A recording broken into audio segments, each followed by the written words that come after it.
You are on the news channel. Subscribe to the channel so as not to miss the latest and interesting news.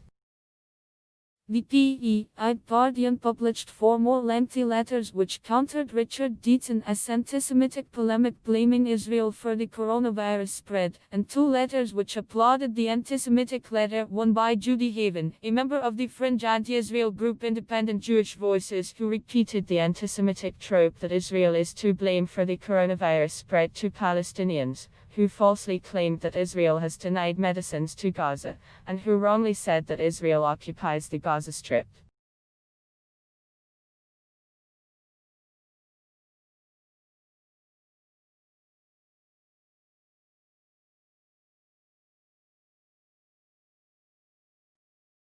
The COVID-19 outbreak has been no exception.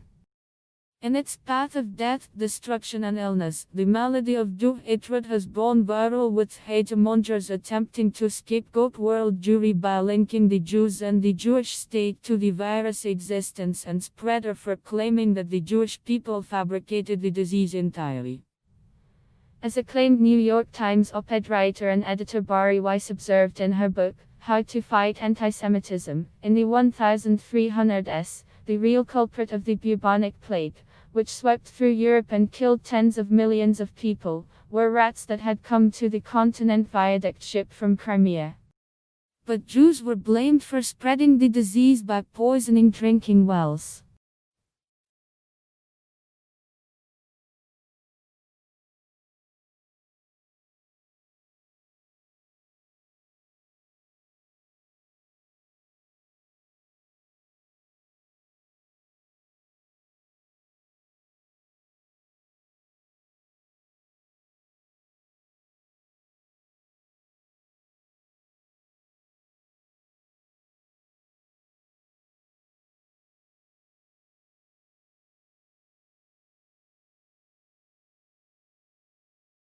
Fast forward to present day, this age-old discrimination has found fertile ground in bigots worldwide and those based domestically seeking to spread anti-Semitism, a disease without a cure and whose contagion cannot be stymied by social distancing and efforts to bend the curve.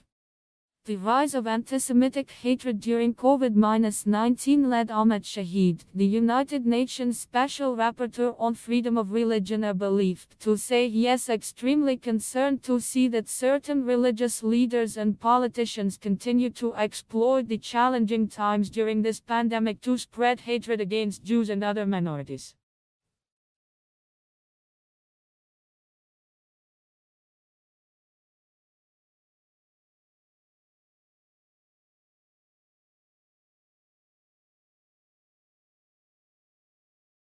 True to form, Stanley Bridge resident and anti-Israel activist Richard Deaton used the COVID-19 pandemic and The Guardian as a platform to incite hatred against Israel and Jews.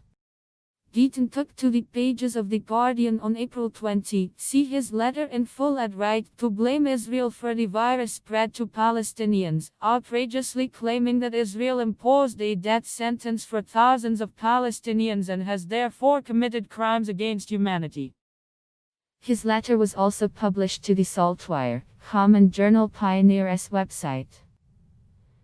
Deaton also claimed that Israel has been occupying all of Jerusalem ostensibly since Israel declared its independence in 1948, which is equivalent to claiming that the world's only Jewish state and a sovereign union member country has no right to exist.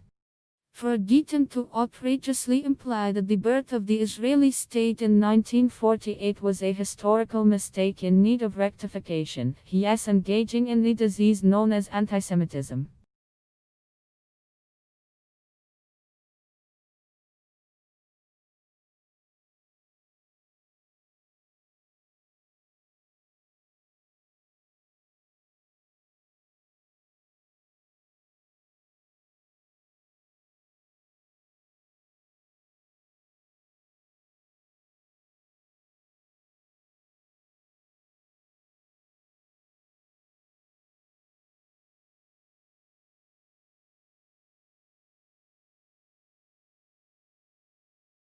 What Deaton did not mention was that tiny Israel has been regarded as the safest country in the world to live in now due to the drastic efforts it's undertaken to fight the pandemic's spread.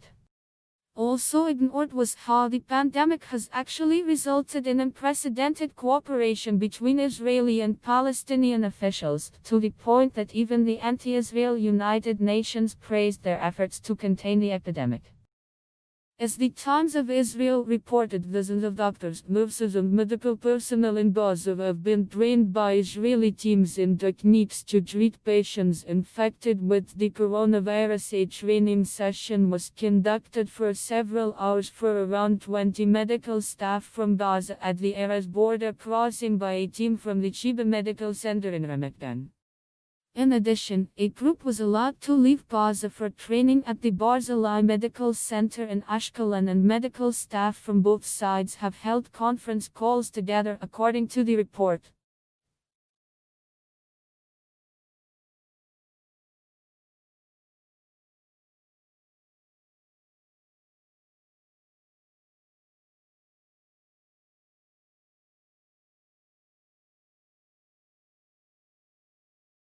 As well, contrary to Deaton as bold lies and outright falsehoods, COVID, coordination of government activities in the territories, has delivered hundreds of testing kits into Gaza, along with over 20 tons of disinfectants to maintain hygiene and sanitation in the West Bank and 15 ventilators to Ramallah. While all populations worldwide are at risk of the coronavirus's spread, the fact that the Gaza Strip's healthcare system is woefully under-resourced leaves only Hamas to blame. The terror organization that runs Gaza has failed to provide basic health care and to fund necessary medical infrastructure, training and to hire trained practitioners, instead using humanitarian aid and Palestinian tax dollars towards waging a terror war against Israeli civilians in the form of terror tunnels, rockets, weapons, and paying salaries to terrorists.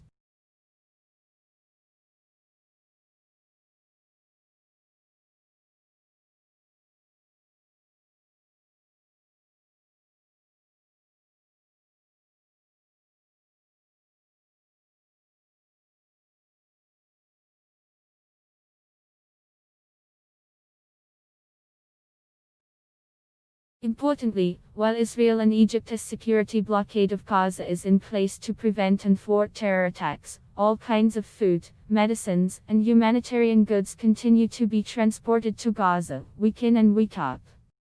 Furthermore, Israel continues to allow any Palestinian to cross into Israel for medical treatment or for humanitarian grounds so long as they have the required permits. As of this writing, Israel has cases of coronavirus and has tragically lost 189 lives. Israel has no reason to apologize for every effort it has undertaken to safeguard its populace. Instead, Israel should be applauded for being on the vanguard in preventing the virus spread, and Israeli industries should be thanked for donating over 6 million hydroxychloroquine tablets as a potential treatment for COVID-19.